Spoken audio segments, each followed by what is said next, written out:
ನಿಮ್ಮ ಮುಂದೆ ನನ್ನನ್ನು ಅಭ್ಯರ್ಥಿಯಾಗಿ ನಿಲ್ಲಿಸಿದೆ. ಮೊನ್ನೆವರೆಗೂ ಅಂದ್ರೆ ವಾರದ ಹಿಂದೆವರೆಗೂ ನನಗೆ ಪಕ್ಷ ಇಂತ ಒಂದು ಅವಕಾಶ ಕೊಡುತ್ತೆ ಅಂತ ನನಗೆ ಗೊತ್ತಿರಲಿಲ್ಲ. ನಾನು NSU ಸಂಘಟನೆಯಿಂದ ಬೆಳೆದು ಬಂದವನು. ನಾನೊಬ್ಬ ಇಂಜಿನಿಯರಿಂಗ್ ಪದವೀಧರ. ಕಾಲೇಜಲ್ಲಿ ಓದ್ತಾ ಬೇಕಾದ್ರೆ ನಾನು ನನ್ನ ಸಂಪರ್ಕ ಸಲೀಂ ಅಹಮದ್ ಅವರು ಬಂದು ಅವರು ನನ್ನ NSU ಸೇರಿಸಿದ್ರು. ತದನಂತರ ಜಿಲ್ಲಾ youth Congress, state youth Congress, ಆಮೇಲೆ ದಿನೇಶ್ ಗುಂಡ್ರಾವ್ ಅವರು ಬಂದ ಸ್ಟೇಟ್ ಯೂತ್ ಕಾಂಗ್ರೆಸ್ ಸೇರ್ಕೊಂಡೆ. ನಂತರ ಕೃಷ್ಣ ಬೈರೇಗೌಡರ ಕಮಿಟಿಯಲ್ಲಿ ನಾನು ಪ್ರಧಾನ ಕಾರ್ಯದರ್ಶಿ. ಕೃಷ್ಣ ಬೈರೇಗೌಡರು ನನ್ನ ಕೆಲಸದ ವೈಖರಿಯನ್ನು ಗುರುತಿಸಿ ನನಗೆ ಇಡೀ ರಾಜ್ಯದ ಉಸ್ತುವಾರಿ ಕೊಟ್ಟರು. ಸ್ಟೇಟ್ ಅಡ್ಮಿನಿಸ್ಟ್ರೇಷನ್ ನಾನೇ ಹ್ಯಾಂಡಲ್ ಮಾಡ್ತಾ ಇದ್ದೆ. ಕೃಷ್ಣ ಬೈರೇಗೌಡರಿಗೆ ನನ್ನ ಮೇಲೆ ಅಷ್ಟು ನಂಬಿಕೆ ಇತ್ತು. ಅವ್ರು ಹೇಳಬೇಕು ಹಾಗೆ ನಾವು ಯೂತ್ ಕಾಂಗ್ರೆಸ್ ಬಲಪಡಿಸಿ 2011ರಲ್ಲಿ youth Congress election system start ಆಯಿತು. ಪಾಪ ನನಗೂ ನಿಮ್ಗೆ ಕೆಲಸ ಇಲ್ಲ, ಇಲ್ಲಿ ಕೆಲಸ ಇಲ್ಲ, 35 ವರ್ಷ ದಾಟಿದೀವಿ, ಮೈನ್ ಕಾಂಗ್ರೆಸ್ ಹೋಗೋಣ ಅಂತೇಳಿ ಕೃಷ್ಣ ಬೈರೇಗೌಡರು ನನ್ನನ್ನು ರಾಹುಲ್ ಗಾಂಧಿ ಹತ್ರ ಕರ್ಕೊಂಡು ಹೋಗಿ KPCC ಪ್ರಧಾನ ಕಾರ್ಯದರ್ಶಿ ಮಾಡಿದ್ರು ನನ್ನ. ಆ ಸಂದರ್ಭದಲ್ಲಿ ಆ ಪಟ್ಟಿಯಲ್ಲಿ ಅತ್ಯಂತ ಕಿರಿಯ ಪ್ರಧಾನ ಕಾರ್ಯದರ್ಶಿ ನಾನೇ. ಅಲ್ಲಿಂದ ನನ್ನ ಜವಾಬ್ದಾರಿ ಪರಮೇಶ್ವರ್ ಕೈಗೋಯ್ತು.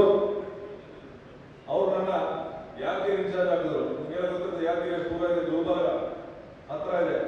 ಏನ್ ಸರ್ ಎಷ್ಟು ದೂರ ಆಗಿದ್ದೀರ ನನ್ನ ಅಂದ್ರೆ, ನೀನ್ ಕೆಲಸ ಮಾಡೋನು ಎಲ್ಲೂ ಬೇಕಾದ್ರೂ ಕೆಲಸ ಮಾಡ್ತೀವಿ, ಎಷ್ಟು ದೂರ ಬೇಕಾದ್ರೆ ಹೋಗ್ತೀಯಾ, ನೀನ್ ಹೋಗು ಕೆಲಸ ಮಾಡು, ನೀನ್ ನೋಡ್ಕೊಳ್ಳೋಕೆ ಮಲ್ಲಿಕಾರ್ಜುನ್ ತನಕ ಸಾಹಿಬಿದ್ದಾರೆ, ನಿನಗೆ ತೊಂದರೆ ಆಗಲ್ಲ ಹೋಗ್ಬೋದು. ಅದು ಮುಗಿದ ಸುಮಾರು 10 ವರ್ಷಗಳ ಕಾಲ ಎಲ್ಲ ಕಡೆ ಓಡಾಡಿದ್ದೀನಿ. ನಂತರ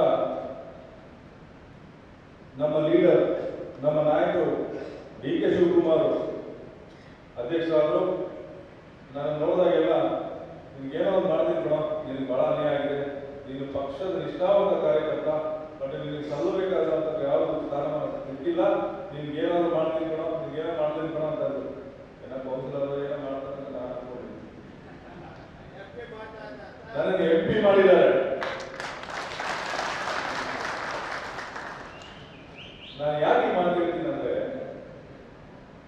ಕಾಂಗ್ರೆಸ್ ಪಕ್ಷಕ್ಕೆ ಪ್ರಾಮಾಣಿಕವಾಗಿ ಯಾವುದೇ ಆಸೆ ಇಲ್ಲದೆ ಏನೋ ಕೊಡ್ತಾರೆ ಅಂತ ಏನು ಕೆಲಸ ಮಾಡದೆ ನಿಷ್ಠೆಯಿಂದ ಕೆಲಸ ಮಾಡ್ಕೊಂಡು ಹೋಗ್ತಾ ಇದ್ರೆ ಪಕ್ಷ ನಿಮ್ಮನ್ನ ಗುರುತಿಸಿ ಮುಂದೆ ಏನಾದ್ರೂ ಒಂದು ಒಳ್ಳೆ ಸ್ಥಾನಮಾನ ಕೊಡುತ್ತೆ. ನೀವು ಜೀವನದಲ್ಲಿ ಊಹಿಸಿರಲ್ಲ ಅಂತ ಸ್ಥಾನಮಾನ ಕೊಡುತ್ತೆ. ಅದಕ್ಕೆ ಜ್ವಲಂತ ಸಾಕ್ಷಿ ನನಗೆ ನನ್ನ ಮುಂದೆ ತಂದು ನೋಡಪ್ಪ ಕೋಲಾರ ನಿಂತ್ಕೊಂಡು ಅಂತ ಕೇಳಿದ್ರು. ಏನ ಒಂದು 5-6 ದಿನ ಇದೆ ನಾಮಿನೇಷನ್ ಫೈಲ್ ಮಾಡೋದಕ್ಕೆ, ನೀವು ಈಗ ಕೇಳ್ತಾ ಇದ್ದೀರಾ, ನಾನು ಏನೂ ಪ್ರಿಪೇರ್ ಆಗಿಲ್ಲ. ಕೋಲಾರ ಜಿಲ್ಲಾ ನನಗೇನು ಹೊಸದಲ್ಲ. ನಮ್ಮ ಸಿಸ್ಟರ್ ಇದ್ದಾರೆ, ನಮ್ಮ ಸಿಸ್ಟರ್ KV ಚಂದ್ರ ಅಂತ SN ಹಾಸ್ಪಿಟಲ್ ಇದೆ ಅಲ್ಲ, SNR ಹಾಸ್ಪಿಟಲ್, ಅಲ್ಲಿ ರಾಜ್ಕುಮಾರ್ ಅಲ್ಲೇ 30 ವರ್ಷದಿಂದ ಅವ್ರ ಮದುವೆಯಾಗಿ ಇಲ್ಲಿ ಬಂದವರು. ನಾನು ಅವಾಗಿಂದ ಕಂಟಿನ್ಯೂಸ್ ಬರ್ತಾ ಇದ್ದೀನಿ. ನಾವು ಇನ್ನೊಬ್ಬರು ಸಿಸ್ಟರ್ ಶ್ರೀನಿವಾಸಪುರಕ್ಕೆ ಹೋಗಿದ್ದೀವಿ. ನನಗೆ ಈ ಕೋಲಾರ ಜಿಲ್ಲೆ ಹೊಸದಲ್ಲ. ಆದರೆ ಈ ಜವಾಬ್ದಾರಿ ಹೆಂಗಪ್ಪ ಇಷ್ಟು ಕಡಿಮೆ ಆದರೆ ಒಂದು ನಿಂತ್ಕೊಳ್ಳೋದು ಹೆಂಗಪ್ಪ, ಇದೇ ಸುಮ್ಮನೆ ಕಾರಲ್ಲಿ ಓಡಾಡೋದು ಸಾಲದೆ ಟೈಮು ಅಂತಿದ್ದಾಗ ನೀನೇನು ಭಯ ಪಡಬೇಕಾಗಿಲ್ಲ. ನಿನಗೆ ಕೊತ್ತೂರು ಮಂಜಣ್ಣ ಇದ್ದಾರೆ, ಸುರೇಶ್ ಅಣ್ಣ ಇದ್ದಾರೆ, ನಂಜೇಗೌಡ ಇದ್ದಾರೆ, ಅನಿಲ್ ಇದ್ದಾರೆ, ಆದಿನಾರಾಯಣ ಇದ್ದಾರೆ, ನಜೀರ್ ಅಹಮದ್ ಇದ್ದಾರೆ, KH ಮುನಿಯಪ್ಪನವರು ನಿನ್ನ ಜೊತೆ ಬರ್ತಾರೆ. ನಮ್ಮ ಹಿರಿಯರು, ನಮ್ಮ ನಾಯಕರು ರಮೇಶ್ ಕುಮಾರ್ ಅವರು ಇದ್ದಾರೆ. ನೀನೇನು ಭಯ ಪಡಬೇಡ, ಎಲ್ಲ ನಾಯಕರು ನಿನ್ನ ಕೆಲ್ಸ್ಕೊಂಡ್ ಬರ್ತಾರೆ. ನೀನೇನು ಕೈ ಮುಟ್ಕೊಂಡು ಹೋಗು. ನೀನು ಹಿಂದೆ ದೊಡ್ಡ ಲೀಡರ್ಗಳಿದ್ದಾರೆ. ನೀನು ಯಾರಿಗೂ ಏನು ದ್ವೇಷ ಕಟ್ಕೊಂಡಿಲ್ಲ. ನಿನ್ನ ಒಳ್ಳೆ ನಡತೆ ನಿನ್ನ ಕೈಲಿರ್ತದೆ ಅಂತ ಹೇಳಿ ನನ್ನನ್ನ ನಿಮ್ಮ ಬಳಿಗೆ ತಂದು ನಿಲ್ಲಿಸೋದು. ಈ ಕಾರಣಕ್ಕೆ ನನ್ನ ಪಕ್ಷಕ್ಕೆ, ನನ್ನ ನಾಯಕರಿಗೆ ನಾನು ತುಂಬಾ ಆಭಾರಿಯಾಗಿದ್ದೀನಿ.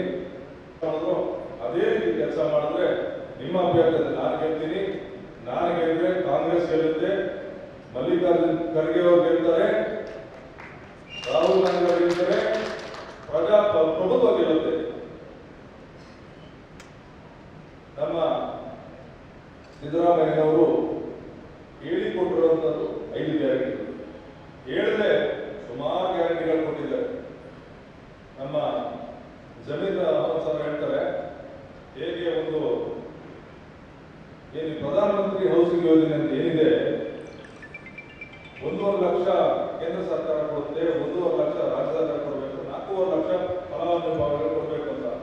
ಎಷ್ಟು ಜನ ಆಗ್ತದೆ ಅಪ್ಲಿಕೇಶನ್ ಅಂದ್ರೆ 10% ಜನಗಳು ಅಪ್ಲಿಕೇಶನ್ ಹಾಕಿದ್ದಾರೆ. ಯಾಕೆ ಅಂದ್ರೆ 4 ಲಕ್ಷ ಎಲ್ಲಿದ್ದಾರೆ ಜನ.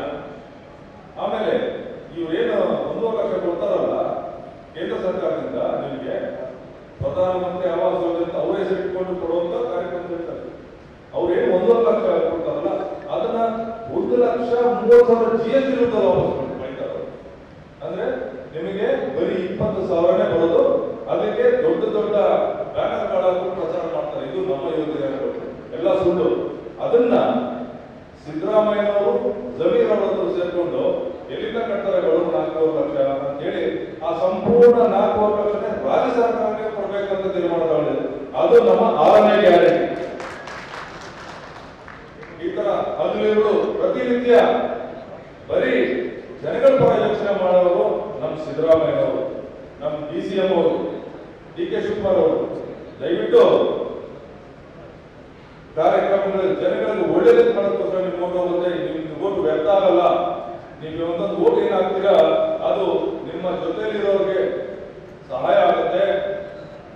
ನನಗೆ ನೀವು ಮತ ಕೊಟ್ಟು ಮತ ಹಾಕಿಸಿ ನನಗೆ ಅವಕಾಶ ಮಾಡಿಕೊಟ್ರೆ ಲೋಕಸಭೆಯಲ್ಲಿ ನಿಮ್ಮ ಧ್ವನಿಯಾಗಿ ನಿಲ್ಲುತ್ತೆ.